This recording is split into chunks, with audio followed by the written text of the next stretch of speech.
আছে। ঠিক আজরাইল একা। আজরাইল কজন? একা। আর কোটি কোটি কোটি কোটি আজরাইলের অ্যাসিস্ট্যান্ট আছে, যাদের বলা হয় মালাকুল মউত। যখন কোন ইমানদার ব্যক্তি, নামাজি ব্যক্তির মরণের সময় হয়, নেককার পরেজগার সুন্দর খুশবু নিয়ে জান্নাত থেকে একটা চাদর, একটা রুমাল, একটা সুঘ্রাণের রেশমি নিয়ে ওই ইমানদার ব্যক্তির মাথার কাছে এসে ওই সুন্দর চেহারা বিশিষ্ট মালাকুল মউত বসে পড়ে। বলুন সুবহানাল্লাহ। মালাকুল মউত এসে বলে তুমি বার হয়ে এসো। আল্লাহর নবীজি সাল্লাল্লাহু আলাইহি সাল্লাম বলেন, যারা নামাজ পড়বে, ঈমানের উপরে চলবে, কোরআনের উপরে চলবে, দ্বীনের উপরে চলবে, তার মরণের সময় একটা বোতল, একটা পানি ফেলে দিলে, তখন পানির গ্লাস, পানির একটা পট, এরকম পানি ঢক ঢক করে সব পড়ে গেল। এবার পানির ফোঁটা কিরকম পড়ে? 20 সেকেন্ড সময় লাগে, 1 থেকে 2 সেকেন্ড সময় লাগে না? লাগে না? পানিটা পড়ে যায়। ঠিক ইমানদার মুমিন ব্যক্তি, নামাজি ব্যক্তির রুহুটা আল্লাহর পক্ষ থেকে সুন্দর ফেরেশতাদের হাতে রুহুটা টুপ করে বার হয়ে আসে। বলুন সুবহানাল্লাহ। রুহু যখন বার হয়ে এলো, ইমানদার মুমিন ব্যক্তি রুহু থেকে সুন্দর একটা সুঘ্রাণ পাওয়া গেল, তখন ওই মালাকুল মউত সুন্দর ফেরেশতাগুলি জান্নাতের সুন্দর রেশমি চাদরে তার রুহুটাকে বন্ধ করে নিয়ে উপরের দিকে চলে গেল। সুবহানাল্লাহ। তার রুহের এত খুশবু, রুহের মধ্যে এত সুঘ্রাণ থাকে, গোটা পৃথিবী যেন সুঘ্রাণ হয়ে গেল। প্রথম আসমানে যখন চলে গেল, আসমানের দরজা খুলে গেল, দ্বিতীয় আসমানে গেল। আসমান কটা? একটা নেই, বেঈমান হয়ে যাবে এরকম কথা বললে। আল্লাযী খালাকা সাবআ সামাওয়াতিন তিবাকা, এটা সূরা মুলকে আছে। কোরআনে 6 জায়গায় আছে যে আকাশ হলো 7টা তবক। শুনছেন আপনারা? আল্লাযী খালাকা সাবআ সামাওয়াতিন তিবাকা, আল্লাহ বলছেন আমি আকাশ বানিয়েছি 7 তবক। এইভাবে 7টা আসমানে পৌঁছে যাওয়ার পরে ইমানদার নামাজি ব্যক্তির রূহটা আল্লাহর আরশের নিচে পবিত্র একটা জায়গা আছে, তার নাম হলো ইল্লিন। ওই জায়গায় নিয়ে মালাকুল মউতের সুন্দর ফেরেশতা আল্লাহর আরশের নিচে ইল্লিনের মধ্যে তার রূহটাকে ছেড়ে দেয়। বলুন সুবহানাল্লাহ। এবার কি হলো? মাইয়ের গোসল হলো, তাই তো নাকি? আল্লাহর নবী বলছেন শোনো, 3টি কাজ তোমরা বিলম্ব করবে না, তাড়াতাড়ি করবে, একদম ফাস্ট, ভেরি ফাস্ট। 1, ওয়াক্ত হয়ে গেলে নামাজ। 2, কোন ছেলে বা মেয়ে ম্যাচিউরড হয়ে গেলে বিয়ে। নাম্বার 3, যখন কেউ মাইয়েত হয়ে যাবে, কেউ মারা যাবে, ছেলে হায়দ্রাবাদে আছে, জামাই আছে বাংলাদেশে, আস্তে আস্তে এখন 2 দিন, লাস্টটা নিয়ে ডিপ ফ্রিজে রেখে দাও নাকি? এই যে আমরা মুসলমানরা কি করি, এই ছোট ছেলে এখন সেই দুবাই আছে, আসবে, এখন 2 দিন দেরি কর। শনিবার মরছে আর রবিবার রাত 10টার সময় মাটি হচ্ছে, এটা কি ঠিক? নবী বললেন না, ও যদি ইমানদার ব্যক্তি হয় তোমরা কেন দুনিয়াতে কষ্ট দিচ্ছ, ওকে কবরে দিয়ে দাও, আল্লাহ তাআলা কবরে তারও জান্নাতের সুঘ্রাণ দিয়ে দেবে। সুবহানাল্লাহ বলুন। আর লোকটা যদি বেঈমান হয়ে মারা যায়, লোকটা যদি নাপাকি অবস্থায় মারা যায়, ওরকম নাপাকি লোককে দুনিয়াতে রেখে কোনো লাভ নাই, দ্রুত দিয়ে দাও। মনে থাকবে ইনশাআল্লাহ। আজকে সকালে মারা গেল, যত সম্ভব চেষ্টা করবেন বিকালে জানাজার নামাজ পড়ে মাটিতে দাফন করে দেওয়া। রাত্রে মারা গেল, সকালে দাফন হবে নাকি 24 ঘন্টা রেখে দেবেন ফ্রিজে? হ্যাঁ, রাখে না, লোক রাখে না। আজকে মরেছে, কালকের আসর বাদ। ইমাম সাহেব বলছে এত দেরি কেন? বলে চুপ করো ইমাম সাহেব, তোমার কাজ নামাজ পড়ানো, আমরা কি করবো তোমার দেখার দরকার নেই। ও পেট পচে যায় যাক। কি বুঝলেন? গোসল দিতে গিয়ে পেটে হাত দিয়েছে, আর যা গন্ধ, আর যা ময়লা বার হয়ে গেছে, 1.5 কিলোমিটার এলাকা গন্ধ হয়ে গেছে, তো পেট পচে গেছে। তো ও পেটে সারা জীবন মাল ছিল, মদ ছিল, পেটে নোংরা খাবার ছিল, হারাম খাবার ছিল, নাপাক, পেট পচবে না? আপনি রেখে দিয়েছেন দুনিয়ায়, তো মাস হলে 24 ঘন্টা রেখে দিলে মাস পচে যাবে না? হ্যাঁ, এটা মানুষ আজকে সকাল 10টায় মারা যাচ্ছে, কালকের জোহর বার মাটি হচ্ছে, আসর গেল, মাগরিব গেল, ঈশা গেল, সকাল গেল, কোনো পরোয়া করলো না। আল্লাহ নবী বলছে না, মাইয়াত মারা গেল, দ্রুত একদম ভেরি ফাস্ট, সঙ্গে সঙ্গে এলাকায় খবর দিয়ে আশেপাশের লোক কবর হোল খোলো, যে আছে দাফন দিয়ে দাও। মেয়ে আসবে, জামাই আসবে, ওর বন্ধু সেই কাশ্মীরে থাকে সে আসবে। কে বলেছে আপনাকে এরকম কথা? আপনি আলেমকে জিজ্ঞাসা করেছেন না নিজের থেকে পাকামি করে ঠিক করে নিয়েছেন? কোনো কাজ করার আগে হাক্কানি আলেমদের সঙ্গে আলোচনা করবেন, ঠকতে হবে না। কথা মনে থাকবে ইনশাআল্লাহ। 2 নম্বর কাজ কি? নামাজের ওয়াক্ত হয়ে গেল, বসে আছে, একটু পড়ছি করে একদম সন্ধ্যাবেলা পড়ছে, এটা উচিত নয়। নামাজের ওয়াক্ত হয়ে গেলে যত দ্রুত সম্ভব যেখানে মসজিদ পাবেন, যেখানে সময় হয়ে যাবে সেখানে নামাজ, ইনশাআল্লাহ বলেন, বলেন ইনশাআল্লাহ, এটা যেন মাথায় থাকে। আর 3 নম্বর হলো ছেলে এবং মেয়ে ম্যাচিউরড হয়ে গেছে, অ্যাডাল্ট হয়ে গেছে, বয়সপ্রাপ্তা মেয়ে বাড়িতে রেখে দিয়েছেন, যে কোনো মুহূর্তে বদনাম হবে, যে কোনো মুহূর্তে মান সম্মান ধ্বংস হবে, যে কোনো মুহূর্তে তারা ইজ্জত নষ্ট করে ফেলবে। বর্তমান ডিজিটাল যুগ, বর্তমান অনলাইনের যুগে একটা যুবক ছেলে, একটা যুবতী মেয়ের ঈমান রক্ষা করা সবচাইতে বড় চ্যালেঞ্জ। মেয়ের 21 বছর বয়স হয়ে যাচ্ছে, বাপ বলছে ও হুজুর আমার মেয়ে ছোট, 21 বছর মেয়ে ছোট, কেন বিয়ে দিচ্ছ না? বললে ভালো চাকরিওয়ালা পাচ্ছি না তাই। কে তোমার বলে চাকরিওয়ালা? নামাজি, পরেশগার, শিক্ষিত, খেটে খায়, হালাল পরিশ্রম করে, দিনদার ফ্যামিলি, দিয়ে দাও, তোমার মেয়ে শান্তি পাবে, ছেলে শান্তি পাবে। ছেলে বড় হয়ে গেছে, মেয়ে বিয়ে দিচ্ছে না। বললে কেন? বলে ছেলে এখন নিজের পায়ে দাঁড়াতে পারছে না। তো কার পায়ে দাঁড়িয়েছে ওটা? হ্যাঁ, পাগলা কথা করে, হালাল ইনকাম করে, বাপের সংসারে আছে, দ্রুত বিয়ে দিয়ে দাও। বলে না, ছেলে পড়াশোনা করছে, মেয়ে পড়াশোনা করছে, মেয়ে পড়াশোনা করছে, ভালো ছেলে পেয়েছো, বিয়ে করলে পড়াশোনা ক্ষতি হবে। কে বলেছে? আপনারা বলুন, কে বলেছে? রবীন্দ্রনাথ ঠাকুর 22 বছর বয়সে বিয়ে করেছিল 11 বছরের মেয়ে, জানা আছে? বঙ্কিমচন্দ্র চট্টোপাধ্যায় সাহিত্য সম্রাট 5 বছরের মেয়ে বিয়ে করেছিল 16 বছরের ছেলে, জানা আছে? বাংলাদেশের শেখ মুজিব 16 বছরের লোক ছেলে 5 বছরের মেয়েকে বিয়ে করেছিল, জানা আছে কি?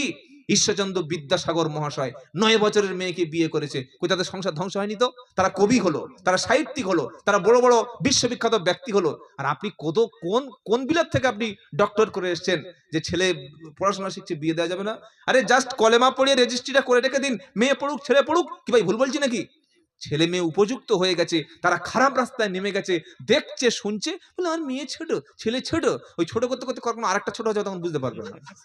আল্লাহ হেফাজত করুক সকল, আল্লাহুম্মা আমিন। এটা হাসির কথা বলছি না।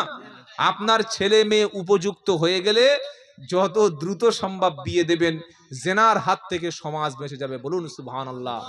তাহলে আল্লাহর নবী বললেন জানাজা হয়ে গেল, জানাজা হয়ে যাওয়ার পরে নামাজি মুমিন ব্যক্তিকে, এটা বলে আমরা শেষ করে দিচ্ছি, জানাজা হয়ে গেলে নামাজি মুমিন ইমানদার ব্যক্তিকে যখনই কবরে রাখা হয়, সঙ্গে সঙ্গেই রুহুকে আল্লাহ কবরে ফিরিয়ে দিল, বলুন সুবহানাল্লাহ।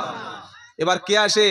মুনকার নাকির এসে তাকে প্রথম তুলে বসালো, বসিয়ে জিজ্ঞাসা করলো তোমার রবকে বলো। নামাজি ব্যক্তি সঙ্গে সঙ্গে বলে আমার রব হলো আল্লাহ। দ্বিতীয় প্রশ্ন, মা দিনুক, তোমার দিন কি বলো? আমি ঈমান নিয়ে মরেছি, আমি মুসলমান হয়ে মরেছি।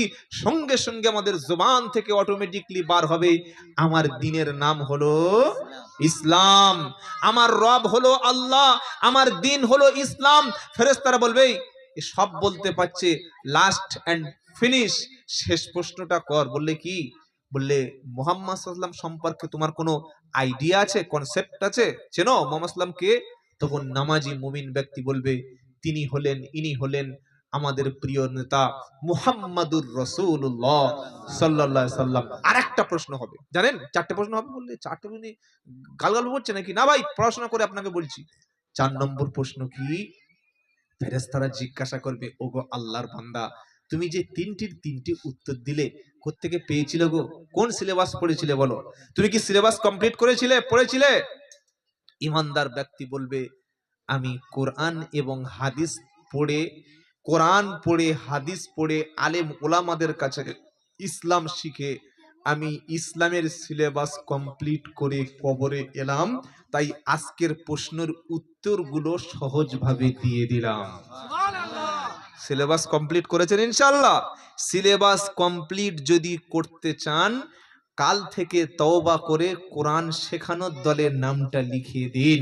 সিলেবাস যদি কমপ্লিট করতে চান, যোগ্য ইমাম সাহেব বসে আছেন, তার কাছে হাতে ধরে পায়ে ধরে কোরআন আর নামাজটা শিখে নিন, ওযুটা শিখে নিন, গোসলটা শিখে নিন, তবে কবরের প্রশ্ন আটকাবে না। আর যদি মনে করেন নামাজ দরকার নেই, কোরআন দরকার নেই, ওযু দরকার নেই, গোসল দরকার নেই, মসজিদে যাওয়ার প্রয়োজন নেই, মরবো 10,000 টাকার হুজুর এনে মিলাদ পড়িয়ে কেঁদে নেব, ফেরেশতারা বলবে এই সরে যা, আগে পাঠিয়ে দি। ও যত বড় পীর সাহেব, মুফতি সাহেব, হুজুর সাহেব, কাজী সাহেব কাবা শরীফের ইমাম এসে জানাজার নামাজ পড়ালেও মাফ হবে না, যদি আমলটা এখন না ঠিক করে নি। ঠিক করে নেব ইনশাআল্লাহ। তিনটি প্রশ্নের উত্তর হয়ে গেল। ফেরেশতারা সঙ্গে সঙ্গে বলবে, আল্লাহ বলবে, এই জান্নাত থেকে ওর কবরে একটা ডাইরেক্ট লাইন, ডাইরেক্ট রাস্তা করে দে। আমার বান্দা যেন দুনিয়াতে শুয়ে শুয়ে ও যেন জান্নাতে ওর শেষ অবস্থানটা প্রত্যেক দিন দেখতে পায়। জোরে বলুন সুবহানাল্লাহ। ও ডান দিকে তাকাবে, বাম দিকে তাকাবে, সামনে তাকাবে, পিছনে তাকাবে, যেদিকে তাকাবে ওর কবরের ভিতরে চোখের আলো পর্যন্ত প্রশস্ত করে দে। আর যে সাদা কাপড় পরে এসছে ওটা তুলে পাল্টে দে, জান্নাতের রেশমি পোশাক পরিয়ে দে, জান্নাতের নরম বিছানাটা বিছিয়ে দে রে। আমার বান্দা সারা জীবন ফজরে ঘুমায়নি, এশায় মসজিদে গিয়েছিল, কোরআন পড়ে রাত জেগেছিল। আমার বান্দাকে আর মেঝেতে শোয়াবি না, ওকে জান্নাতের একটা সুন্দর বিছানা বিছিয়ে দে। আর বাসর ঘরে দুলা বিবি স্ত্রী স্বামী যেমন ঘুমিয়ে যায়, ওকে আমার বান্দাকে ঘুম পড়িয়ে দে। কিয়ামত পর্যন্ত ওর কবরে কোনো ডিস্টার্ব হবে না। বলুন সুবহানাল্লাহ। এটা কাদের জন্য? ইমানওয়ালা, কোরআনওয়ালার জন্য। আর যে ইমান ছাড়া, নামাজ ছাড়া নাপাক অবস্থায় মরবে, মরণের সময় ভয়ঙ্কর শাস্তির মালাকুল মউত এসে রুহটা টেনে টেনে কাঁচা ছাগলের চামড়া যেমন ছাড়ানো হয়, ওইভাবে টেনে টেনে যখন রুহটা বার করা হবে, আফসোস আফসোস করতে থাকবে, শরীর পুরো একদম ছটপট করে, আর তার অবস্থা খারাপ হয়ে যাবে। রুহটা বার করে ফেরেশতা দেখবে একদম নিকৃষ্ট দুর্গন্ধ একটা চটের বস্তা, জানেন তো আপনারা, চটের বস্তায় জড়িয়ে প্রথম আসমানে যখন নিয়ে যাবে, উপর থেকে বলবে, কে? বলবে এই বাসুলির চকের একজন এনেছি। বলে বাপের নাম? বাপের নাম কি? বললে বাবলু। ছেলের নাম? বললে রাজু। বলে নামাজ পড়তো? বলে না, জীবনে কেউ কোনোদিন দেখেনি। বলে কোরআন শরীফ? না, জানে না। মালটাল খেতো? বলবে ও সর্বনাশ, মদ ছাড়া চলতো না, সুদ গাঁজা চিটিংবাজি যত রকমের 2 নম্বরই সব করতো। কিছুক্ষণ দাঁড়িয়ে থাকবে, আল্লাহ বলবে ওর জন্য আসমানের দরজা খুলবো না। ওখানে মালাকুল মউত মারবে, একটা ছামা আচার দেবে, এক আচারে মাটির তলায় সিজ্জিন নামক জাহান্নামের গাড্ডা, ওইখানে পাপিষ্টদের আত্মার থাকার জায়গা। নেককারদের রূহ ঠাঁই পাবে কোথায়? ইল্লিন। পাপিষ্টদের রূহ স্থান হবে কোথায়? সিজ্জিন। সিজ্জিনে যাওয়ার পরে আটকে দেওয়া হবে। আল্লাহ পাক এরপরে যখন জানাজার নামাজ হয়ে গেল, কবরে লাশ নিয়ে চলে যাওয়া হলো, প্রশ্ন করবে মার রব্বুক, মার রব্বুক, কে তোমার রব বলো। তখন ফেরেশতার দেখে বলবে, হা হা লা আদরি, জানি না, জানি না, রব চিনি না, আমি আজান জানতাম না, নামাজ শুনতাম না, কোরআন জানতাম না, জীবনে মুখ দিয়ে যে আল্লাহ বলেনি, জীবনে মুখ দিয়ে যে কলেমা পড়েনি, মরণের সময় ওর জবান দিয়ে রব্বার, কবরে রব্বার হবে না। তাকে সেকেন্ড প্রশ্ন কি? বলো তোমার দিন কি, বলো তোমার ধর্ম কি? বলবে জানি না। তৃতীয় প্রশ্ন, আল্লাহর নবী সাল্লাল্লাহু আলাইহি ওয়াসাল্লামকে চেনো? মুহাম্মদ সাল্লাল্লাহু আলাইহি ওয়াসাল্লাম সম্পর্কে কোনো ধারণা আছে? বলবে তাকেও চিনি না। নাউজুবিল্লাহি মিন যালিক। বেনামাজি, সুদখোর, বদখোর। এই রকম উত্তর যখন দেবে, ফেরেশতারা সঙ্গে সঙ্গে ওর কবরটাকে জাহান্নামের বিছানা বিছিয়ে দেবে, জাহান্নামের আগুনের চাদর পরিয়ে দেবে, ওর জাহান্নামের আগুনের থেকে কবরে একটা ডাইরেক্ট রাস্তা বসিয়ে দেবে, জাহান্নামের আগুনটা প্রত্যেকদিন কবরে শুয়ে শুয়ে দেখতে পাবে, আর ওকে শাস্তি দিতেই থাকবে কিয়ামত পর্যন্ত। কোরআন শোনাচ্ছে, আজকের মতো শেষ আয়াত বলে দিই। কোরআন কি শোনাচ্ছে? ইন্নাল্লাযীনা কাযযাবু বিআয়াতিনা ওয়াস্তাকবারু আনহা লা তুফাত্তাহু লাহুম আবওয়াবুস সামা ওয়ালা ইয়াদখুলুনাল জান্নাতা হাত্তা ইয়ালিজাল জামালু ফি সাম্মিল খিয়াত ওয়া কাযালিকা নাজজিল মুজরিমিন লাহুম মিন জাহান্নামা মিহাদ ওয়া মিন ফাওকিহিম গাওয়াশ। একদম সূরা আরাফ 8 পারা 14 পৃষ্ঠা ঠিক 10 নম্বর লাইনের 41-42 নম্বর আয়াতে কি শোনাচ্ছে আল্লাহ? ইন্নাল্লাযীনা কাযযাবু বিআয়াতিনা, নিশ্চয়ই আমার কোরআনের আয়াতগুলি মিথ্যা মনে করেছে যারা, আর কি করেছে, ওয়াস্তাকবারু আনহা, কোরআন শুনে হাদিস শুনে মিথ্যা মনে করে অহংকারও করে দূরে সরে গিয়েছে যারা। লা তুফাত্তাহু লাহুম আবওয়াবুস সামা, ওই ব্যক্তির মরণের পরে ওই যে বললাম আকাশের দরজা খোলা হবে না, আকাশের কোনো দরজা খোলা হবে না। আর কি, ওয়ালা ইয়াদখুলুনাল জান্নাতা হাত্তা ইয়ালিজাল জামালু ফি সামিল খিয়াত। আল্লাহ বলছেন একটা সুই বোঝেন তো, সুই কাপড় সেলাই করা সুই বোঝেন না, ওই সূচ বা সুইয়ের পিছনের ছিদ্র দিয়ে যেমন হাতি বা উট প্রবেশ করানো সম্ভব, সম্ভব বলছেন না কেন, একটা সুইয়ের পিছনে যে ছিদ্র থাকে না, ও দিয়ে কোনোদিন একটা উট ভিতরে প্রবেশ করানো সম্ভব? আল্লাহ বলছে যেমন অসম্ভব আমার দুশমন যারা, বেঈমান মুশরিক যারা, ওদের জান্নাতে যাওয়া তেমন অসম্ভব। ওদের যখন কবরে রাখা হবে শাস্তিটা কেমন হবে, কোরআন শোনাচ্ছে লাহুম মিন জাহান্নামা মিহাদ ওয়া মিন ফাওকিহিম গশ, বিছানাটা আগুন হবে, চাদরটাও আগুন হবে, বিছানাটা আগুন হবে আর চাদরটাও আগুন হবে। ওয়াকাদালিকা নাজজিল মুজরিমিন, এটা হলো অপরাধীদের পুরস্কার, অপরাধীদের কৃত আমলের বদলা। সিদ্ধান্ত নেব আজকে ইনশাআল্লাহ, বক্তব্য বেশি প্রয়োজন নাই, অল্প কথায় কাজ হবে যদি মানতে পারি। মানবো বলুন ইনশাআল্লাহ। ইমাম সাহেব বসে আছেন, তার কাছে বসে দিন শিখুন, ইসলাম শিখুন। আর কোনো মানুষ মারা গেলে মরণের 40 দিন পর একটা গরুডরু ফেলে মিলাদ করে খানা করে দেবেন, ইনশাআল্লাহ জান্নাতে চলে যাবে। তাই তো হুজুর নাকি? আপনাদের ইমাম ঠিক পথে আছে গো। অন্য ইমাম সাহেব বললে, অন্য ইমাম সাহেব যখন বলি তখন বললি কি মতো সর্বনাশ করে দিচ্ছে। হ্যাঁ, অত সহজ না, আমি চিনি, জানি বাবা, বলা লোকের জিগি দেখলে চেনা যায়। আল্লাহ ইমাম সাহেবের সম্মান বাড়িয়ে দিক, বলুন আল্লাহুম্মা আমিন। যারা ইয়ং ছেলে আছো মসজিদে এসো, ইমাম সাহেবের কাছে বসে কোরআন শেখো। মসজিদে কমিটি পাল্টাবে কিন্তু ইমাম পাল্টাবে না, মতে রেখে দিও, কথাটা মাথায় রেখো। বেশিরভাগ জলসায় গিয়ে দেখি, এবছর গিয়ে দেখি একটা ইমাম, তারপর বছর সিংহ সাহেব কই মরে গেছে, বলে না না মরেনি, আমরা তাকে মেরে দিস। কিরকম কি হলো, বললে ইমাম সাহেবকে তেড়ে দিয়েছি। আচ্ছা কতটা বাজে ল্যাঙ্গুয়েজ বলুন তো, একটা আলেমকে বলা যায় তেড়ে দিয়েছি, তাড়ে কাকে লোক? চোরকে, ডাকাতকে, ধর্ষককে, খুনিকে, জঙ্গিকে, টেরোরিস্টকে। আপনারা কি বলছেন বলুন, কি বলছে? বলে আগে ইমাম সাহেব তেড়ে দিয়েছি। ছি ছি ছি ছি, একটা আলেম কেমন কথা বলতে পারে? কেন? বলে ইমাম সাহেব জুমার দিন খালি সুদ খদ্দের বলে, মদ খদ্দের বলে, লটারি ওড়াদের বলে, বাপ মার ভাত দেয় না ওদের বলে, আর কমিটির বিরুদ্ধে বলেছে, কমিটি তেড়ে দিয়েছে। বলে মসজিদ কমিটি চেঞ্জ হবে কিন্তু ইমাম চেঞ্জ হবে না। ইমাম স্বেচ্ছায় চলে গেল, ওয়েলকাম। ইমাম কোরআনের কথা বলবে, হাদিসের কথা বলবে, নামাজের কথা বলবে, দ্বীনের কথা বলবে। এলাকার যারা শিক্ষিত সচেতন নাগরিক, নামাজ হয়তো পড়ছো না, নামাজ পড়বে, দাড়ি নেই দাড়ি রাখবে, হয়তো জুমা পড়ছো 5 ওয়াক্ত পড়ছো না, ইমাম সাহেবের কাছে গিয়ে খবর নেবেন মহল্লার ভালো কোনটা খারাপ কোনটা। 5টা ছেলে মসজিদে এসে মসজিদের ভালো মন্দ, মহল্লার ভালো মন্দ দায়িত্ব নিতে হবে। দায়িত্ব নেবেন ইনশাআল্লাহ। আগামীর পৃথিবীতে যুবকরাই নেতৃত্ব দেবে, বলুন ইনশাআল্লাহ। সেজন্য আমার যুবকদের বলবো কোরআন শিখে নাও, নামাজ শিখে নাও। এমন একজন ভালো মানুষ ইমাম পেয়েছেন, তার কাছে বসে কিভাবে সমাজ চালাতে হয়, কিভাবে মসজিদ চালাতে হয়, কিভাবে এলাকায় মানুষ ভালো হবে, কিভাবে এলাকার মধ্যে শান্তি বজায় থাকবে, এগুলো তার সঙ্গে বসে আলোচনা পরামর্শ করে নেবেন, বলুন ইনশাআল্লাহ। একটা হাদিস বলে দোয়া করে দেব।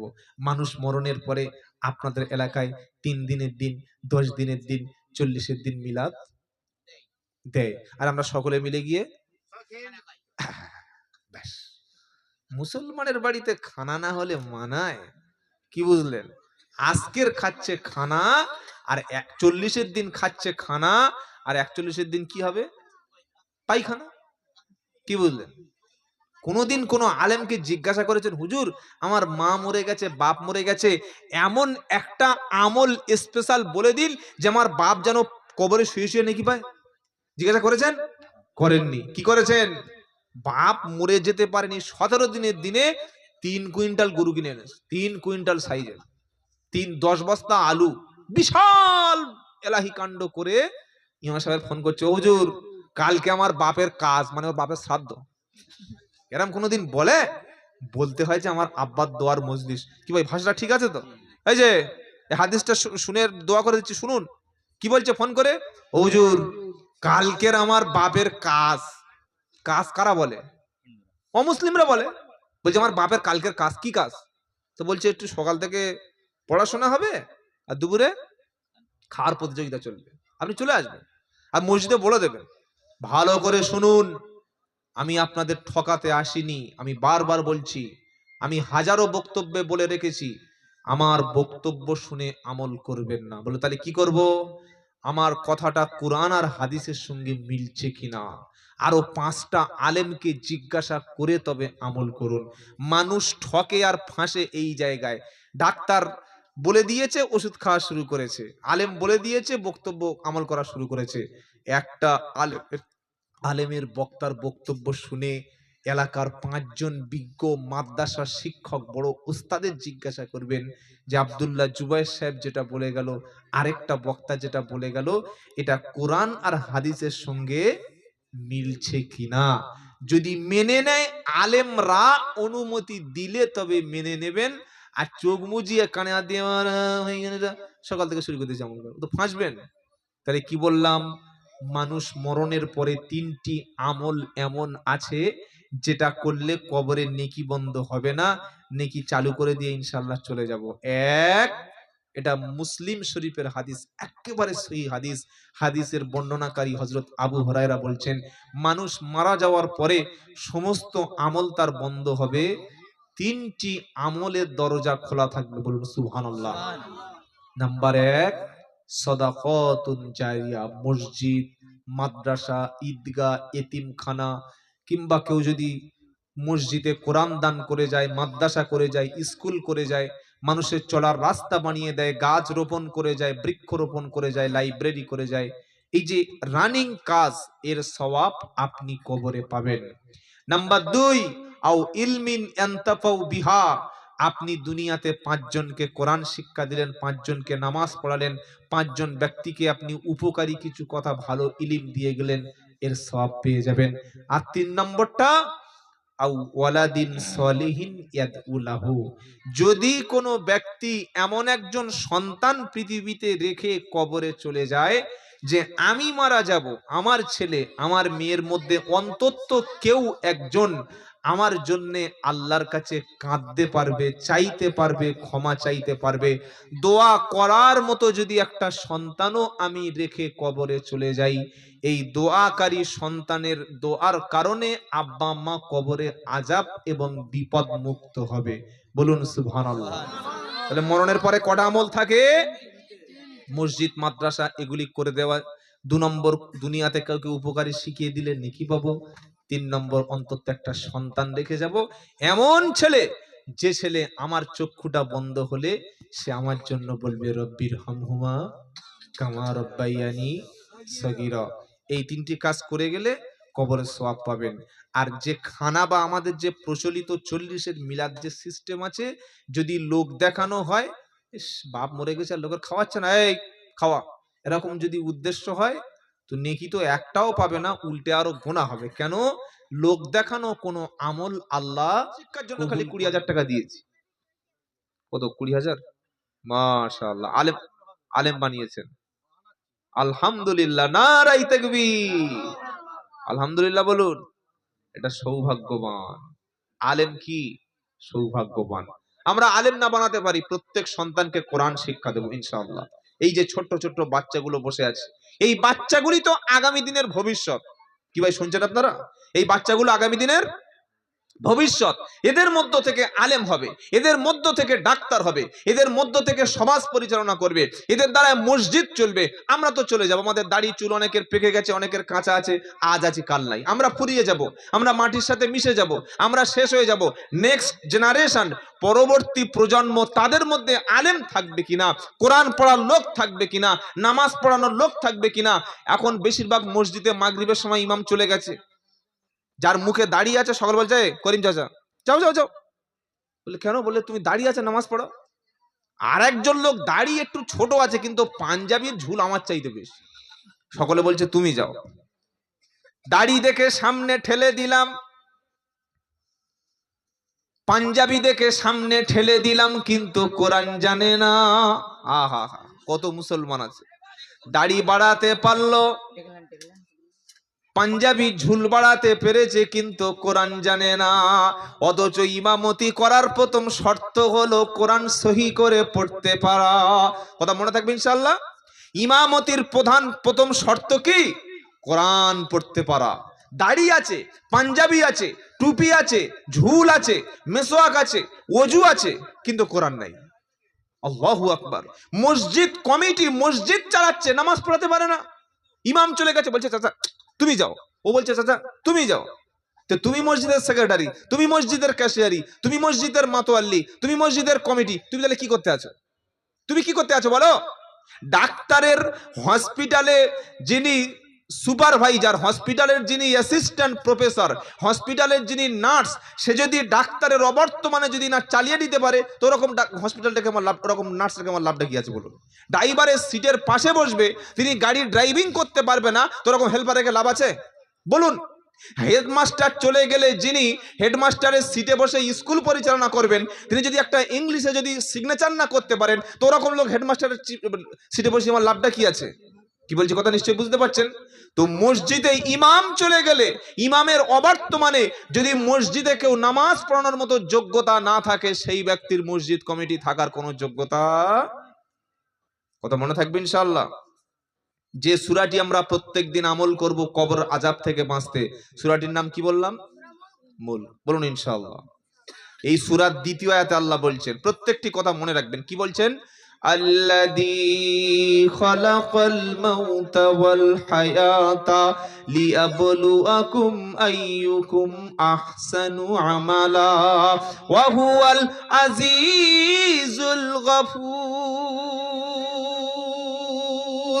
আল্লাযী, যিনি, খলাকাল মাউতা ওয়াল হায়াতা, যিনি মরণ এবং জীবন দুটোকে সৃষ্টি করেছেন। কেন?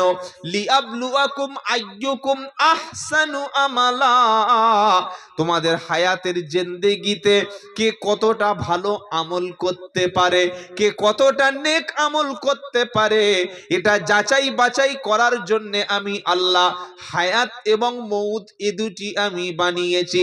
102 বছর বয়স কালু চাচা, চোখে ভালো দেখতে পায় না, লাঠি ছাড়া হাঁটতে পারে না, সমাজে একজন লোক নামাজি বানাতে পারেনি। বয়স কত বললাম? 102 বছর। 102 বছর বয়স, জীবনে কোনোদিন মসজিদে আজানও দিতে পারেনি। 102 বছর বয়স, আজও পর্যন্ত কোরআন পড়তে জানে না। ও কচ্ছপের মতো 150 বছর বেঁচে থেকেও কোনো লাভ হবে কি? আর একটা লোক 50 বছর বয়সে মারা গেল, তাহাজ্জুদ কোনোদিন মিস ছিল না, কোরআন পড়তে জানতো, তার দ্বারায় সমাজের ভালো ভালো কাজ হলো, সে ব্যক্তি শিক্ষিত ছিল, জ্ঞানী ছিল। এই 50 বছরের একজন ব্যক্তি মরণের আগে অন্তত 50 জনকে কোরআন শিখিয়ে কবরে গেল। এবার বলুন, 102 বছর বেঁচে থেকে বেশি লাভ হলো না 50 বছরের মানুষের দ্বারায় সমাজের বেশি কাজ হলো? বলছে আমার দাদু 102 বছর বেঁচে, তো কি হয়েছে? কি হয়েছে বলো? সবচাইতে পুরাতন বয়স বেশি যার, তার নাম কি? শয়তান। সবচাইতে বেশি বয়স কার জানেন না? শয়তানের বয়স সবচাইতে পৃথিবীতে বেশি। শয়তান আল্লাহর কাছে বলছে, আল্লাহ ক্বালা আনদিরনি ইলা ইয়াউমি ইবআসুন ক্বালা ইন্নাকা মিনাল মুনদারিন। সূরা আরাফ 8 নম্বর পৃষ্ঠা, 8 নম্বর পারা, 11 নম্বর পৃষ্ঠা, 3 নম্বর লাইনের 12 নম্বর আয়াত। শয়তান আল্লাহর কাছে বলল, আল্লাহ একটা জিনিস আমাকে দিন। আল্লাহ বলছে কি? শয়তান বলল, আল্লাহ কিয়ামত পর্যন্ত আমার বেঁচে থাকার সুযোগ দিন। কতদিন? কিয়ামত পর্যন্ত বাঁচবে, ইলা ইয়াউমিল কিয়ামা, যতদিন না কিয়ামত হবে। শয়তান বলছে, আল্লাহ কিয়ামত পর্যন্ত বাঁচার সুযোগ দিন। আল্লাহ পাক বলেন, ক্বালা ইন্নাকা মিনাল মুনদারিন, ঠিক আছে আমি তোকে কিয়ামত পর্যন্ত বাঁচার সুযোগ দিলাম, কিয়ামত পর্যন্ত টিকে থাকবি, তুই মরবি না, তোর রোগ হবে না, তুই ধ্বংস হবি না, তোর কোনো মৃত্যুই আসবে না, যতদিন না কিয়ামত হবে ততদিন তুই মরবি না। শয়তান চ্যালেঞ্জ করলো, লা আমলা আন্না জাহান্নামা মিনকুম আজমাইন, আল্লাহ আমার সাথী সঙ্গী, আমার অনুসরণকারী, আমার দলে থাকবে যারা, আমার সাপোর্ট করবে যারা, আমার কথা শুনবে যারা, তাদেরকে দিয়ে আমি জাহান্নাম ভরাবো। কে চ্যালেঞ্জ করলো? আমার কথা শুনবে, আমার মতো খাবে, আমার মতো ঘুমাবে, আমার মতো চুল কাটবে, আমার রাস্তায় হাঁটবে, আমার মতো জীবন চালাবে, আমি তাকে নিয়ে সোজা জাহান্নামে যাব। আর আল্লাহ কি বলল? ইন্নাহু লাইসা লাহু সুলতানুন আলাল্লাযীনা আমানু ওয়া আলা রাব্বিহিম ইয়াতাওয়াক্কালুন। সূরা নাহাল 14 নম্বর পারা, 17 নম্বর পৃষ্ঠা, 10 নম্বর লাইনে আয়াতটা আছে, 101 নম্বর আয়াত। শয়তান বলল, আল্লাহ আমার সঙ্গীদের দিয়ে জাহান্নাম ভরাবো, ভরিয়ে ফেলবো। কিন্তু আল্লাহ পাক একটা কথা বলেছিলেন, কি কথা? ইন্নাহু লাইসা লাহু সুলতানুন আলাল্লাযীনা আমানু ওয়া আলা রাব্বিহিম ইয়াতাওয়াক্কালুন। ইন্নাহু লাইসা লাহু সুলতান, এ শয়তান শোন, তার উপরে তোর কোনো ক্ষমতা চলবে না, তার উপরে তোর কোনো পাওয়ার চলবে না, তুই কিছুই করতে পারবি না। কার জানিস? কার? ইন্নাহু লাইসা লাহু সুলতানুন আলাল্লাযীনা আমানু, যারা ঈমান এনেছে, আর ওয়া আলা রাব্বিহিম ইয়াতাওয়াক্কালুন, ঈমান এনে আমি আল্লাহ আমার উপরে ভরসা যারা করেছে, তাওয়াক্কুল করেছে, আমার উপরে বিশ্বাস করেছে, ঈমান আনার পরে আমি আল্লাহর উপরে পরিপূর্ণ বিশ্বাস যারা করেছে, তুই তাদেরকে কিছু করতে পারবি না। সুবহানাল্লাহ বলার দরকার ছিল কি? মানে ভেবে তবে সুবহানাল্লাহ বলবে। এবার বুঝতে পারছেন কি বলেছি? শয়তানের চ্যালেঞ্জটা কি ছিল? যে আমি কিয়ামত পর্যন্ত বাঁচবো। 2 নম্বর হলো আমার সাথী, আমার ফলোয়ার্স, আমার ফ্যান, আমার অনুসারী, আমার অনুকরণকারী, আমাকে যারা মানবে, আমার মতো চলবে, আমার মতো খাবে, আমার মতো ঘুমাবে, আমার মতো যাদের জীবন ব্যবস্থা, ওদের সবাইকে দিয়ে জাহান্নাম ভরাবো। আল্লাহ কি বলেছেন? আল্লাহ কি বলেছিলেন? ইন্নাহু লাইসা লাহু সুলতানুন আলাল্লাযীনা আমানু ওয়া আলা রাব্বিহিম ইয়াতাওয়াক্কালুন। এই শয়তান শোন, ইন্নাহু লাইসা লাহু সুলতানুন, ওই ব্যক্তির উপরে তোর কোনো কর্তৃত্ব চলবে না, ওই ব্যক্তির উপরে তুই কোনো কিছুই করতে পারবি না। কোন ব্যক্তি? ঈমান এনেছে যে, আর ঈমান এনে আমি আল্লাহর উপরে পরিপূর্ণ বিশ্বাস, পরিপূর্ণ ভরসা, পরিপূর্ণ আল্লাহর উপরে তাওয়াক্কুল করেছে যে, তার উপরে শয়তানের কোনো প্রভাব চলবে না। বুঝতে পারছেন কি বলছি? কেটে কেটে বলছি, অসুবিধা হচ্ছে না তো? ভাবছে সে গলা কোথায় গেল? ঝোল খেয়ে খেয়ে তো আমাদের বাঙালিদের অভ্যাস শেষ হয়ে গেছে। কি বুঝলেন? কেটে কেটে ভালো ভালো করে কথা বললে বাঙালি বলে হেস, ভালো হচ্ছে না। দারুণ মাল, কিন্তু কি যে বাঁশ দিয়ে গেল সেটা একবার ভাবলেন না। দুটো কথা শুনুন, বুঝুন, আমল করুন, কাজে লাগবে ইনশাআল্লাহ। শয়তান কাদের ক্ষতি করতে পারে না, কাদের উপরে প্রভাব চলে না, কাদের উপরে কোনো শয়তান প্রভাব বিস্তার করতে পারে না, তারা কারা? এক, ঈমানওয়ালা, আর 2, ঈমান এনে আল্লাহর উপরে ভরসা করে যারা, তাদের উপরে শয়তান শয়তানি করতে পারে না। সুবহানাল্লাহ বলবেন না? তাহলে আমি যদি ঈমান আনি আর আমি আল্লাহর উপরে পরিপূর্ণ বিশ্বাস করি, শয়তান আমার কাছে আসতে পারবে কি? জোরে বলেন, পারবে না। আর যদি এবার শয়তান কাদের কাদের পিছনে শয়তান আছে বলবো, কাদের সাথে আছে শুনে নিন। আল্লাহর কথা, আমার কথা না, শয়তান তাদের সাথে এখনই আছে, এই মুহূর্তে শয়তান বসে আছে। কাদের? কোরআন থেকে শুনুন। মাইয়াশু আন যিকরির রহমান নুকাইদ লাহু শাইতানান ফাহুয়া লাহু করিন ওয়া ইন্নাহুম লায়াসুদ্দুনাহুম আনিস সাবিলি ওয়া ইয়াহসাবুনা আন্নাহুম মুহতাদুন।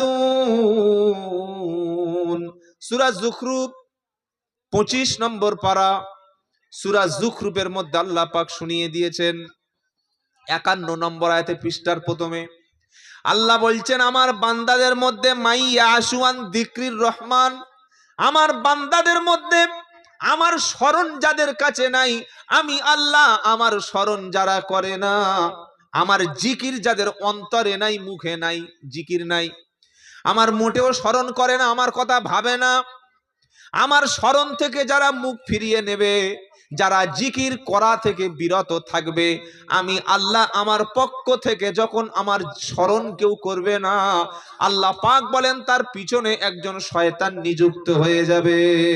শয়তান কাদের সঙ্গে আছে?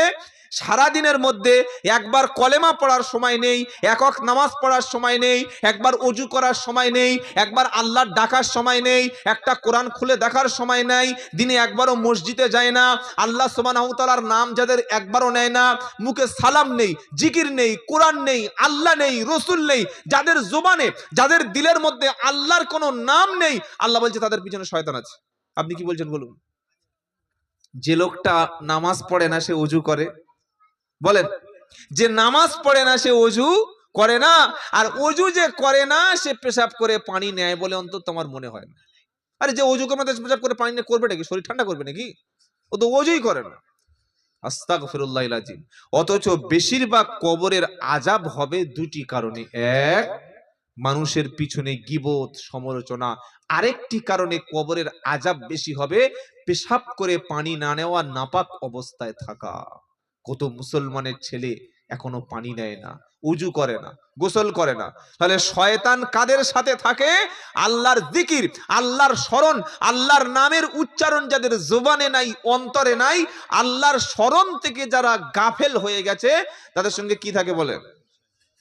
থাকে। এবার কি করে এটা শুনুন। থাকে তো শুধু শুনে নিলেন, কিন্তু শয়তান কি বসে থাকে? শয়তানের যে অ্যাক্টিভিটি, শয়তানের যে টার্গেট, শয়তানের যে মিশন, তার যে ভিশন, সে তো পূরণ করবে। শয়তানের কি মিশন? যে আমি আমার অনুসারীদেরকে দিয়ে জাহান্নাম ভরাবো। শয়তান কি করে? ওয়া ইন্নাহুম লায়াসুদ্দুনাহুম আনিস সাবিলি ওয়া ইয়াহসাবুনা আন্নাহুম মুহতাদুন। আল্লাহ বলছেন, যখন কারো সাথী শয়তান হবে, শয়তান যখন কারো সাথী হবে, তখন প্রত্যেকটি ভালো কাজে সে বাধা দেবে। শুনছেন আপনারা কি বললাম? কি আশ্চর্য কথা! আল্লাহ কত সুন্দর কথা বলছেন। যখন শয়তান কারো সাথী হবে, প্রত্যেকটি ভালো কাজে শয়তান তখন বাধা দেবে।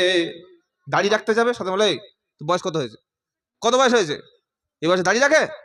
মাথায় টুপি দিতে যাবে, আরে কত লোক টুপি ছাড়া রাস্তা চলছে, কি দরকার টুপি দেওয়া? যখন নামাজ পড়তে যাবে, শয়তান বলবে ঠান্ডার সময় ওযু করার দরকার নেই।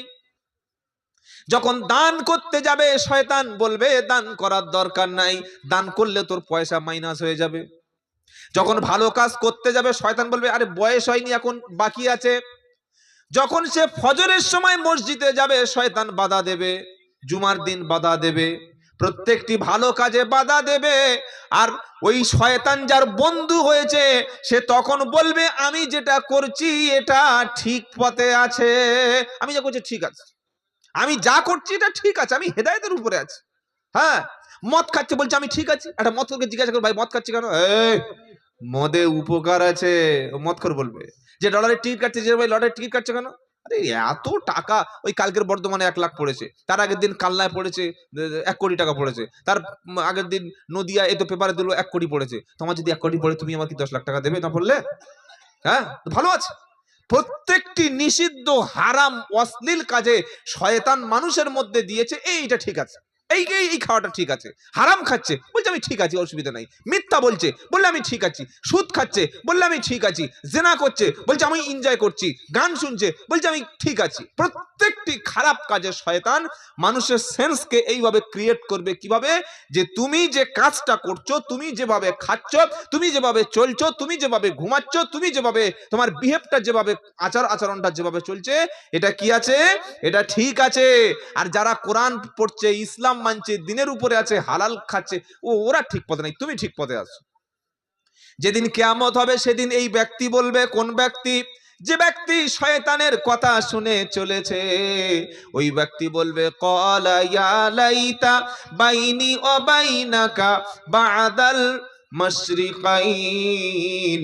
কিয়ামতের দিন শয়তান যার বন্ধু, সে ব্যক্তি বলবে রব্বানা, দুনিয়াতে যদি আমার এবং শয়তানের দূরত্ব পূর্ব থেকে পশ্চিম যতটা দূরত্ব, এতটা দূরে যদি শয়তান থেকে থাকতাম, তাহলে আমি জাহান্নামী যেতাম না। বলুন, তখন বাঁচার রাস্তা থাকবে আর? আচ্ছা, আমার কথাগুলো কি আপনাদের বোঝাতে পারছি বাবা? আল্লাহ যেন আমাদের শয়তান থেকে দূরে থাকার তৌফিক দান করুন। সকলে বলুন আল্লাহুম্মা আমিন। তাহলে এই দুনিয়াটা কি? সূরা মুলকের দ্বিতীয় আয়াতে আল্লাহ কি বলছেন? আল্লাযী খালাকাল মাউতা ওয়াল হায়াতা লিয়াবলুয়াকুম আইয়ুকুম আহসানু আমালা ওয়া হুয়াল আজিজুল গফুর। আমি আল্লাহ মরণ এবং জীবন দিলাম পরীক্ষা করার জন্য। দুনিয়ায় ভালো আমল করলে আমি বাধা দেব না, আবার খারাপ আমল করলে আমি ঘাড় মুটকে দেব না, তবে নির্দিষ্ট সময় পর্যন্ত সুযোগ দেব। আর যখন মরণের সময় হয়ে যাবে, ওয়ামা কানা লিনাফসিন আন তামুতা ইল্লা বিইذনিল্লাহি কিতাবাম মুআজ্জালা। সূরা আল ইমরানের 145 নম্বর আয়াত, 4 নম্বর পারা, 7 নম্বর পৃষ্ঠা, 10 নম্বর লাইন। আল্লাহ বলছেন, আমার নির্দিষ্ট হুকুম ছাড়া, আমার নির্দিষ্ট সময় ছাড়া, আমার হুকুম ছাড়া, অনুমতি ছাড়া পৃথিবীতে কোনো প্রাণী মরে না। পাড়ায় দেখবেন একটা বাচ্চা মারা গেছে বা একটা কম বয়সের ছেলে, তখন মেয়েরা কি বলে? ইস, ছেলেটার মরণের বয়স হয়নি, অকাল মৃত্যু হয়েছে, বলে না? অকালে ঝরে গেল প্রাণ। আরে অকাল কি? মরণের কোনো কাল নাই। আপনার কাছে অকাল, আপনার কাছে কম বয়সী, কিন্তু আল্লাহ বলছে আমার হুকুম ছাড়া, আমার নির্দিষ্ট টাইম ছাড়া পৃথিবীতে কোনো প্রাণী মরণ বরণ করবে না। আমি হুকুম দিলেই ওকে আর কেউ রাখতে পারবে না, ও যাবে, ওকে ধরে রাখা সম্ভব নয়। আমার হুকুম ছাড়া পৃথিবীর কোনো প্রাণী কিন্তু এই পৃথিবীতে মরণ বরণ করবে না। আর হুকুম যখন হবে, আমি আল্লাহ আমার পক্ষ থেকে একটা নির্দিষ্ট ফেরেশতা যাবে। ফেরেশতা গিয়ে কি করবে? আল্লাহ পাক বলেন, ওয়াহু আল কাহিরু ফাওকা ইবাদিহি ওয়া ইউরসিলু আলাইকুম হাফাযা হাত্তা ইদা জা আহাদাকুমুল মাউতু তাওয়াফাতুহু রুসুলুনা ওয়া হুম লা ইউফাররিতুন। সূরা আনআমের 61 নম্বর আয়াত। আল্লাহ বললেন, আমি আমার বান্দার উপরে প্রচন্ড ক্ষমতাবান। বুলেট প্রুফ গাড়ি দেখেছেন? বুলেট প্রুফ গাড়ি দেখেন? এই বুলেট প্রুফ কার? প্রধানমন্ত্রী বলেন, সুপ্রিম কোর্টের প্রধান বিচারপতি, আমাদের বিরোধী দলনেতা বা রাজ্যের সিএম পিএম, এরা ওই বুলেট প্রুফ গাড়ি চড়ে। মানে আপনি গুলি করলেই মাল ভিতরে ঢুকবে না, ঠিক জানতো পার হয়ে চলে যাবে। ওর নাম বুলেট প্রুফ কার। আচ্ছা, কেউ বুলেট প্রুফ ঘর বানালো, একদম এমন একটা ঘর বানিয়েছে, না ঢুকবে গুলি, না ঢুকবে বোম, কোনো কিছুতেই ঘর মানে মরবে না, মরার কোনো চান্স নেই। আজরাইল ঢুকতে পারবে? বুলেট প্রুফ ঘরে কি করে ঢুকবে? আজরাইল ঢুকবে বলে মনে হচ্ছে? আল্লাহ কি বলছে শুনুন, আল্লাহর কথা চ্যালেঞ্জ করছে আল্লাহ। আইনামা তাকুনু ইদরিকুমুল মাউতু ওয়ালাউ কুনতুম ফি বুরুজিম মুশাইয়াদা। সূরা নিসা 5 নম্বর পারা, 9 নম্বর পৃষ্ঠা, সূরা নিসার 78 নম্বর আয়াত। আল্লাহ বলছেন, তুমি কোথায় যাবে? কত দূর যেতে পারো? চাঁদে যাবে, মঙ্গল গ্রহে যাবে, তুমি রকেটে ভ্রমণ করবে, প্লেনে থাকবে, যেখানেই যাও না কেন, তুমি যে মহাদেশে যাবে, আটলান্টিক পার হয়ে চলে যাবে, উত্তর মেরু, দক্ষিণ মেরু, তুমি পাহাড়ের উপরে উঠে যাবে। যেখানে যাও না কেন, যত সুন্দর বুলেট প্রুফ ঘর তুমি তৈরি করো না কেন, মালাকুল মউতের নির্দিষ্ট সময় হয়ে গেলে বুলেট প্রুফ ঘর ভেদ করে তোমার রূহ নিয়ে চলে আসবে। সুবহানাল্লাহ, সুবহানাল্লাহ। কেউ থাকতে পারে নাই পৃথিবীতে, ফেরাউন থাকতে পারে নাই, নমরুদ থাকতে পারে নাই, সাদ্দাত থাকতে পারে নাই, কেউ থাকতে পৃথিবীতে পারবে না। আর আমি আল্লাহর ফেরেশতা গিয়ে তোমার কাছে 1 মিনিট দেরি করবে না। ফেরেশতা এসে দেখছে সবে মাল ঢেলে এসে খাবে, 1 জানুয়ারি তো, এই যে মুসলমানের ছেলেরা পিকনিক পার্টি আছে, ডিজে বক্স আছে, এরা মুসলমান কিনা আমার সন্দেহ আছে। মুসলমানের ঘরে জন্মালে মুসলমান বলা যায় না। কুকুরের পেটে বাচ্চা হলে তার নাম কি? মানুষ না কুকুর? কুকুর। গরুর পেটে বাচ্চা হলে গরু। ও গরুর পেটে বাচ্চা হলে ওই 1 দিন 2 দিন পরে হাম্বা করতে করতে উঠে দাঁড়িয়ে হাঁটা শুরু করে না? কুকুরের পেটে বাচ্চা হলে 2-4 দিন, 1 দিন 2 দিন পরে আস্তে আস্তে করে ও মোটামুটি ঘেউ করা শুরু করবে, হাতে নখ বার হবে, মায়ের দুধ খেতে খেতে ঘুরতে ঘুরতে ঘুরতে ঘুরতে ও কুকুরে পরিণত হবে। শিয়ালের বাচ্চা হলে ও শিয়াল হবে। সাপের ডিম থেকে বাচ্চা হলে ও সাপ হয়ে যাবে। কিছু না, ও ফোঁস অন্তত করবে না? ফোঁস করবে। কিন্তু একজন মানুষের পেট থেকে বার হয়েছে, মুসলমানের পেট থেকে বার হয়েছে, সে কি? মুসলমানও হতে পারে, খ্রিস্টানও হতে পারে, ইহুদি হতে পারে, নাসারা হতে পারে, বেঈমান হতে পারে, মালখোর হতে পারে, ইমানদার হতে পারে, পারে না? আপনি বাপ, আপনি মা, আপনি যে পরিবেশে তাকে বড় করবেন, আপনি শিক্ষা দিলেন, তার মধ্যে এডুকেশন দিলেন, দিন দিলেন, ইসলাম দিলেন, আদব দিলেন, কায়দা দিলেন, ডিসিপ্লিন শেখালেন, আপনি ভদ্রতা, নম্রতা যা কিছু শিক্ষা দেওয়ার ওই ছোট বয়সে শিক্ষা দিলেন। বড় হলেও মালার হবে না। ও যখন বড় হবে না, ওকে ভালো বানানো আর যাবে না। তাই বাচ্চা ছোট যতদিন পর্যন্ত আছে, মানুষ করার মতো সুযোগ তার আছে। গরুর পেট থেকে বার হলে গরু, ছাগলের পেট থেকে বার হলে কেউ তাকে কুকুর বলবে না, ছাগলই বলবে। ঘোড়ার পেট থেকে কেউ বাচ্চা বার হলে তাকে কোনোদিন গাধা বলবে না, ঘোড়া বলবে। ও বাঘের পেট থেকে বার হলে কোনোদিন শিয়াল বলবে না, তাকে সকলে বাঘ বলবে। কিন্তু মানুষের পেট থেকে বার হয়ে যদি স্কুলে না যায়, যদি কলেজে না যায়, যদি মাদ্রাসায় না যায়, যদি আদব না শেখে, যদি কায়দা না শেখে, যদি ডিসিপ্লিন না শেখে, ওকে জানোয়ার বলবে, ওকে কুকুর বলবে, ওকে শূকর বলবে, ওকে গাধা বলবে। মানুষের পেট থেকে মানুষ হয়ে এসেও যতক্ষণ মনুষ্যত্ব আর শিক্ষার আদব না থাকবে, ওকে মানুষ বলা, মানুষ অত সহজ নয়। পৃথিবীতে কুকুর হওয়া সহজ, শূকর হওয়া সহজ, গাধা হওয়া সহজ, ছুঁচো হওয়া সহজ, বাঁদর হওয়া সহজ, হনুমান হওয়া সহজ, কিন্তু মানুষ হওয়া সহজ নয়। মানুষ বানাতে হয়, মানুষ শেখাতে হয়, মনুষ্যত্ব দুনিয়ায় শিক্ষা দিতে হয়। গাছ থেকে পড়ে কোনোদিন কেউ মানুষ হয় না। সেজন্য আমাদের সন্তানকে আমরা মানুষের মতো মানুষ বানাবো বলি ইনশাআল্লাহ। আর মানুষের মতো মানুষ বানাতে গেলে সন্তানের পিছনে সবচাইতে টাকা খরচ করবেন সন্তানের শিক্ষার পিছনে। কি বলছি, কথা বুঝতে পারছেন? কথাগুলো হয়তো বলছি সবাই মনে রাখতে পারবে না, আবার বলছি। সন্তানের ঘর বাঁধার পিছনে 20 লাখ 30 লাখ টাকা, আর শিক্ষার পিছনে আপনি খরচই করলেন না, আপনি মানুষ বানাতে পারলেন না। আপনি সন্তানের গাড়ি কিনে দিলেন, সন্তান কথা বলতে পারছে না, তার আগে মোবাইল তুলে দিলেন। সন্তানের গোঁফ ওঠেনি, ভালো করে বাইক তুলে দিলেন, কিন্তু সন্তানকে স্কুলে পাঠালেন না, কলেজে পাঠালেন না, মানুষ করলেন না, কোরআন শিখতে দিলেন না, ইসলামকে জানে না, মুসলমানের জানে না। আজকের মাগরিবের সময় এই আসরে মসজিদে নামাজ পড়ে আমি বার হলাম আমার মসজিদ থেকে, তো একজনকে সালাম দিলাম, আসসালামু আলাইকুম, বলছে ওয়ালাইকুম আসসালাম। এবার মুসাফা, যখন আমরা হাতে হাত দিয়ে এরকম মুসাফা করি, কি দোয়া বলি? আরে বলছেন না কেন? ইয়াগফিরুল্লাহু লানা ওয়া লাকুম, এর মানে কি? আল্লাহ তোমাকেও ক্ষমা করুক, আমাকেও ক্ষমা করুক। সুবহানাল্লাহ বলেন। আমি অবাক হয়ে গেলাম। একটা বুড়ো লোক, বৃদ্ধ, প্রায় তিনি চাকরি থেকে রিটায়ার হয়ে গেছেন, অনেক বয়স, প্রায় 70 আপ বয়স। তো সালাম দেওয়ার পরে হাতে হাত দিয়ে মুসাফা করে বলছে আস্তাগফিরুল্লাহ। কি করব আমি, আবার তোমার কি করলাম? আস্তাগফিরুল্লাহ বলছে। আমি তো অবাক হয়ে গেলাম যে কি করছে এটা। কোথায় ইয়াগফিরুল্লাহু লানা ওয়া লাকুম, আর কোথায় আস্তাগফিরুল্লাহ। আর একটা কথা বলি, আমার এলাকায় একটা ছেলে, 3 ছেলের বাবা, প্রায় 45 40 50 বছর বয়স। আমি বললাম বাবা কলেমা জানো? এই দাঁত বার করে হাসছে। কলেমা বলতে পারি, হাসছে। কলেমা জানো না? বলছে না কলেমা জানি না। চিন্তা করতে পারছেন, একটা মুসলমান কলেমা জানবে না?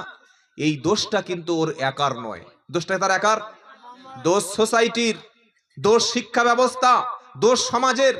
মসজিদে ইমাম থাকবে, সেই মসজিদের ইমামকে কেন কোরআন শিখতে দেওয়া হবে না? সেই মসজিদের ইমামকে কেন পাড়ার ছেলেদেরকে শিক্ষা দেওয়া হবে না? সেই মসজিদের ইমামের কাছে কেন আমরা কোরআন নিয়ে বসবো না? আমি মুসলমানের ছেলে কেন ইমাম সাহেবের কাছে শিখতে যাব না? আমি যাব না, আমি শিখবো না?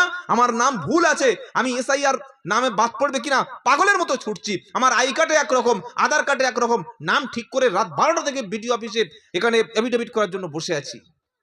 আর সূরা ইখলাস বলতে পারলে বলছে ইখলাস কি খায় না, মাথায় দেয় জানে না, কলেমা পড়তে জানে না। আমি ঘুমাই কি করে? আমি রাত্রেবেলা নাক ডাকাচ্ছি, ফজরের সময় ঘুমাচ্ছে। মুসলমান ফজরে ঘুমায় কোনোদিন? যার আখিরাতের ভয় আছে, কবরের ভয় আছে, জাহান্নামের ভয় আছে, ফজরের সময় কিভাবে ঘুমাবে? ওর ঘুম তো ভেঙে যাবে।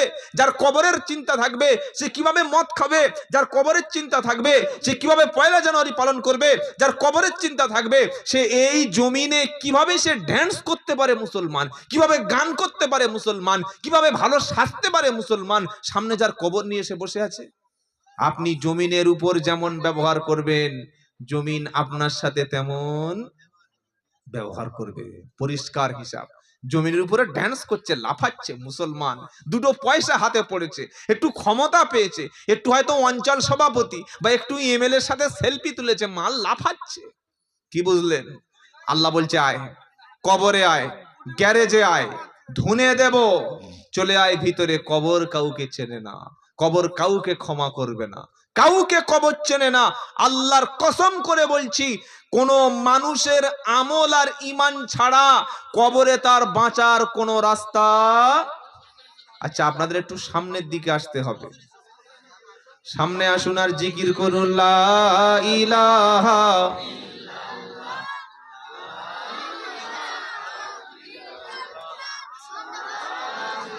পানিটা কই ভাই? পানিটা লা ইলাহা ইল্লাল্লাহু। মালাকুল মউত চলে এসে বলছে রেডি হ। বললে কোথায় যাবি? মালাকুল মউত বলছে আমি তো ফেরেশতা, আমি তোকে নিতে এসেছি, আল্লাহর কাছে যাব। আব্দুল করিম চাচা বলছে দাঁড়া, গোসল করা হয়নি, একটু পা ধুয়ে আসি। মালাকুল মউত বলবে 2 মিনিট দাঁড়া, ঘুরে আসি। এমন কথা কিন্তু বলবে না। আচ্ছা, আগে আসতে গেলে শব্দ করতে হয় কেন? এই বাবাই ছেলে, না না, ওরা বাচ্চারা ছিল, এরাই আমাদের ভবিষ্যৎ গো, এদের কিছু বলো না।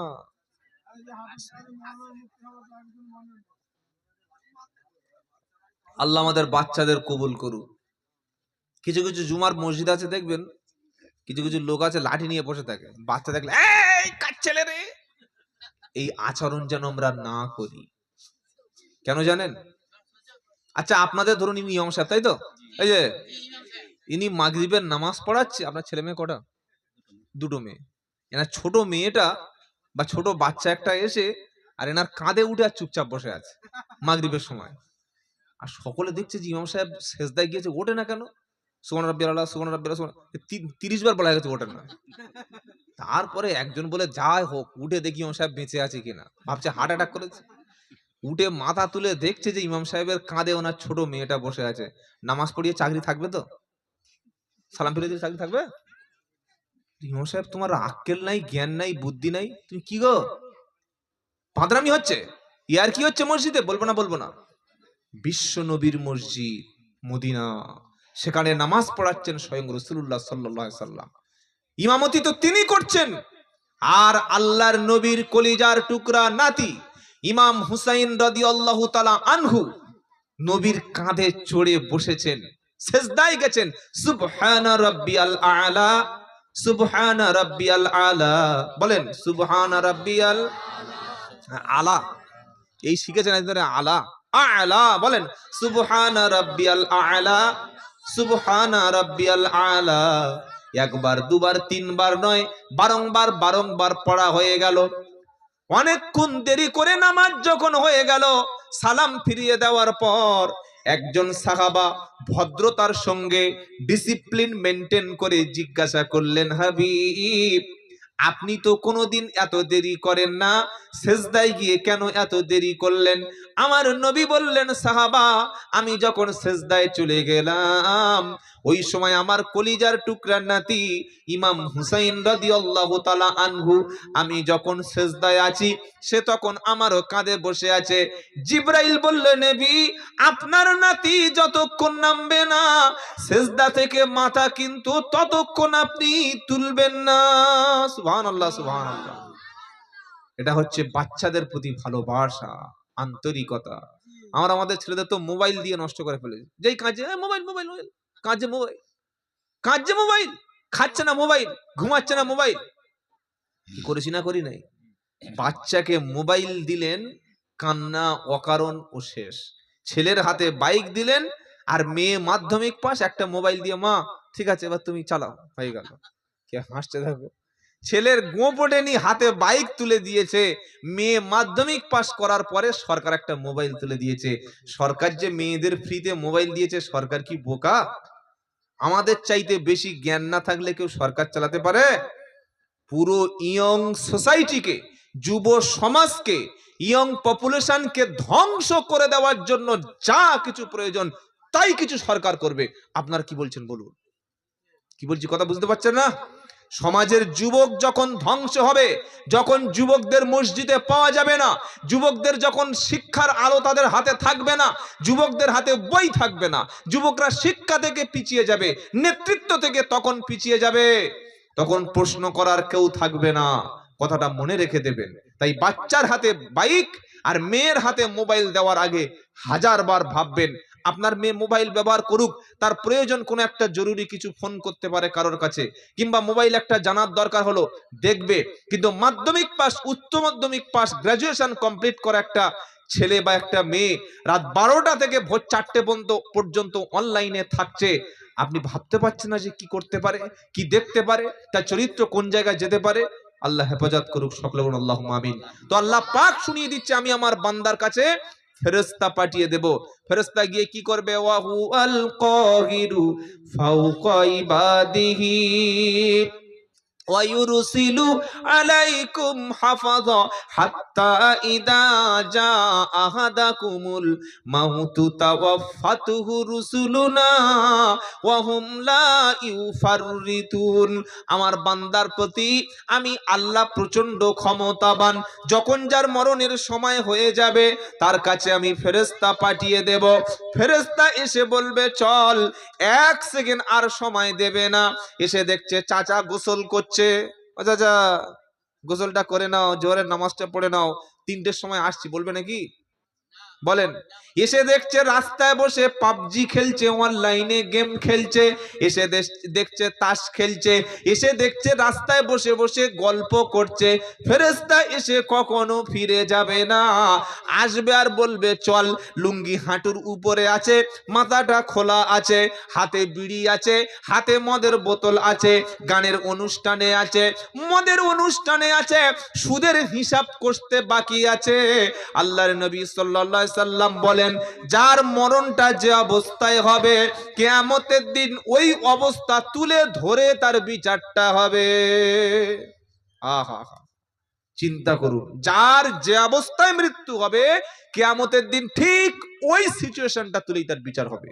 তাহলে আমি যদি মসজিদে মরতে পারি, নামাজ পড়া অবস্থায় মরতে পারি, মানুষের উপকার করা অবস্থায় মরতে পারি, মাথায় টুপি নিয়ে যদি মরতে পারি, কলেমা পড়তে পড়তে যদি আমার মৃত্যুটা হয়, আমি যদি কোনো মানুষের ভালো কাজ করতে করতে যদি মৃত্যুবরণ করতে পারি, আমি যদি ওযু অবস্থায় মৃত্যুবরণ করতে পারি, আমি যদি ভালো অবস্থায় মৃত্যুবরণ করতে পারি, আমার এই অবস্থা তুলে ধরে বিচারের ময়দানে আল্লাহ আমাকে ক্ষমা করে দেবেন। বলুন সুবহানাল্লাহ। আর যদি আমার মরণটা নাফরমানি অবস্থায় হয়, আল্লাহর দুশমনী অবস্থায় যদি হয়, কোরআনহীনতা অবস্থায় যদি মরণ হয়, নাপাকি অবস্থায় যদি আমার মরণ হয়, অবস্থাটা কি হবে জানেন? কোরআন শুনিয়ে দিচ্ছে, আল্লাযীনা তাতাওয়াফাহুমুল মালাইকাতু তাইয়্যিবিন সালামুন আলাইকুম উদখুলুল জান্নাতা বিমা কুনতুম তা'মালুন। সূরা নাহাল একদম 14 নম্বর পারা 33 নম্বর আয়াত 10 নম্বর লাইনে আয়াতটা আছে।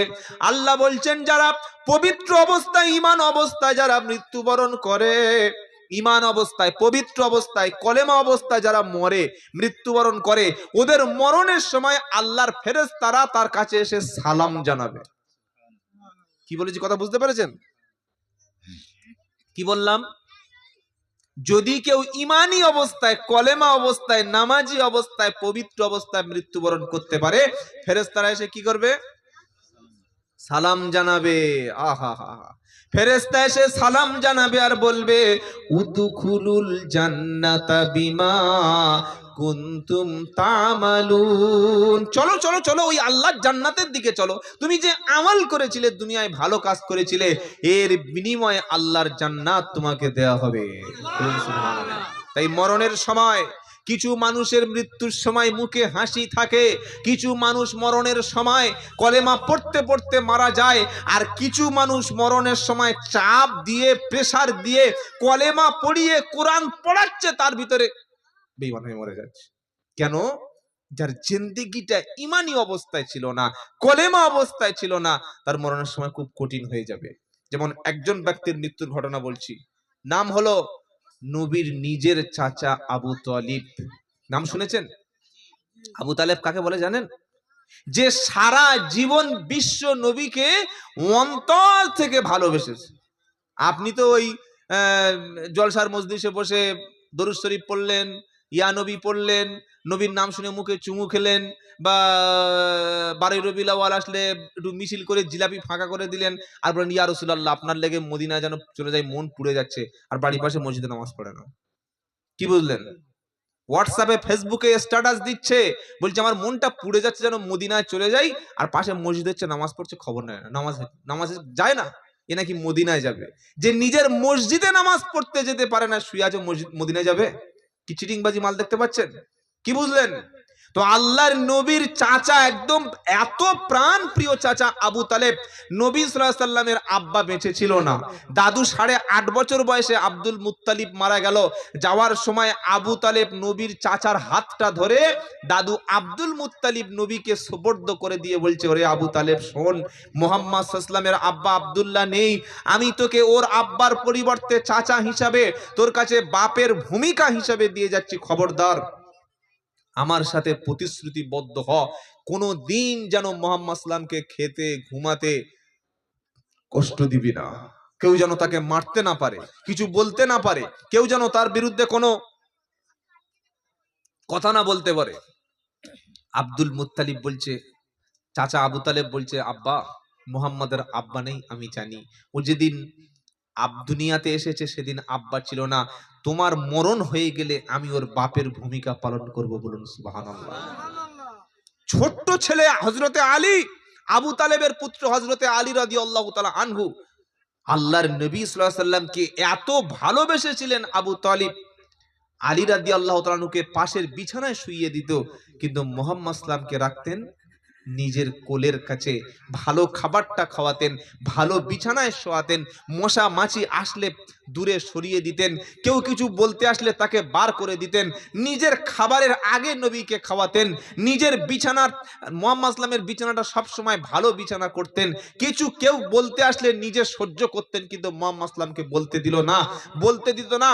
এত ভালোবেসে যেদিন নবী নবুয়াত পেলেন 40 বছর বয়সে, সেদিন নবী সাল্লাল্লাহু আলাইহি ওয়াসাল্লাম আবু তালেবকে বললেন, চাচা আমি যে নবী এটা তুমি জানো? বলে জানি মানে, বারাক সত্য নবী, এ বিষয়ে কোনো সন্দেহ নাই, নো ডাউট, কোনো সন্দেহ নাই, আমি জানি যে তুমি নবী।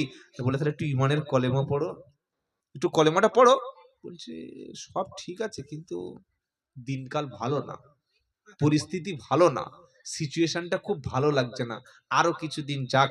এইভাবে 10 বছর নবীর কাছে কলেমা পড়ছি, সময় আছে, আরে এত তাড়াতাড়ি কিসে? এই করতে করতে 10টা বছর কেটে গেছে কার? আবু তালেবের। 11 বছর নবুয়াতের বয়স, মানে নবী নবুয়াত পেয়েছেন 11 বছর, 12 বছর বয়স হয়ে গেল, অর্থাৎ নবীর সাল্লামের বয়স 52। সেদিন আবু তালেবের মৃত্যু শয্যায় এসে গেল, পাশে বড় বড় মক্কার কাফের লিডার গুলো সব পাশে বসে আছে, আবু জেহেল আছে, আবু লাহাব আছে, উদবা, সাইবা, মুগিরা, সব লিডার গুলো বসে আছে। তারা ধরেছে যে যদি আবু তালেব এখন মরণের সময় কলেমা পড়ে মরে যায়, আমার বাপ দাদার বদনাম হয়ে যাবে, কি ভাই শুনছেন আপনারা? হ্যাঁ, বাপদাদা সব মুশরিক ছিল, আর মোহাম্মদ ইসলামের ধর্মে যদি দীক্ষিত হয়ে যায় সকলে কার কাছে বলছে, এই খবরদার মোহাম্মদ আসছে, সাবধান, কলমা পড়বি না, খুব ভালো কর, নিজের বাপদাদা ধর্মে থেকে যা। আল্লাহর নবী দেখছেন যে চাচা আমাকে 52 বছর বয়স পর্যন্ত দেখলো, খাওয়ালো, পরিষেবা দিল, আমার এই চাচা বেঈমান হয়ে মরবে, আমার চাচা কলেমা ছাড়া মরবে, আমি নবী কখনো মেনে নিতে পারবো না।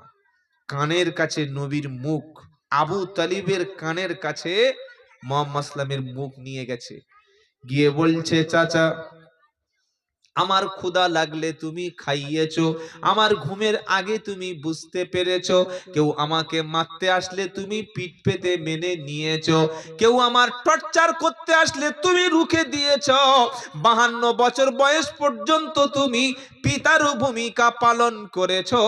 এখন চাচা একটা কথা বিশ্বাস করো, আমাকে নবী বলে মানো কি মানো না? আবু তালেব বলল, মুহাম্মদ, বলুন সাল্লাল্লাহু, আরে এটাই তো দরুদ। মনে করছে আল্লাহুম্মা সাল্লি আলা, এটা বলে আর বক্তা দিকে চা খাওয়া শুরু করে দিয়েছে। কেউ করে না, করে না? এবার দেখছে গরম গরম চা এসে গেল বা দুধ বা কফি, এখন দেখছে শালা খাবো কি করে, এটা অজুহাত বার করে, এই সকলে আরে নবীর মহব্বতে আল্লাহুম্মা বলে এবার গ্লাস হাফ হয়ে গেছে, দেখছি একবারও দরুদ হয়নি, আরেকবার মহব্বত, মানে শ্রোতাদের মহব্বত নবীর উপরে, আর আমার মহব্বত চায়ের কাপের উপরে। পার্থক্য দেখেছেন? এটা যেন না হয়। দরুদ পড়বো তো সবাই পড়বো, আর চা খাবো তো, মার খাবো তো সবাই খাবো। কি বললেন? কথা মনে থাকবে ইনশাআল্লাহ। তো সাল্লাল্লাহু আলাইহি ওয়াসাল্লাম, এটা কি? দরুদ। আমার নবী বললেন, চাচা একবার তুমি পড়ো লা ইলাহা ইল্লাল্লাহ মুহাম্মাদুর রাসূলুল্লাহ সাল্লাল্লাহু। এত বেশি পাওয়ার, এত বেশি মর্যাদা, এত বেশি ক্ষমতা এই কলেমার লা ইলাহা ইল্লাল্লাহ, লা ইলাহা, লা ইলাহা ইল্লাল্লাহু মুহাম্মাদুর রাসূলুল্লাহ সাল্লাল্লাহু আলাইহি সাল্লাম। এই কলেমাটা বলতে সহজ, কিন্তু এটা বলা কঠিন, বলে বিশ্বাস করা কঠিন, মুখে বলা সহজ, অন্তর থেকে মেনে নেওয়া কঠিন।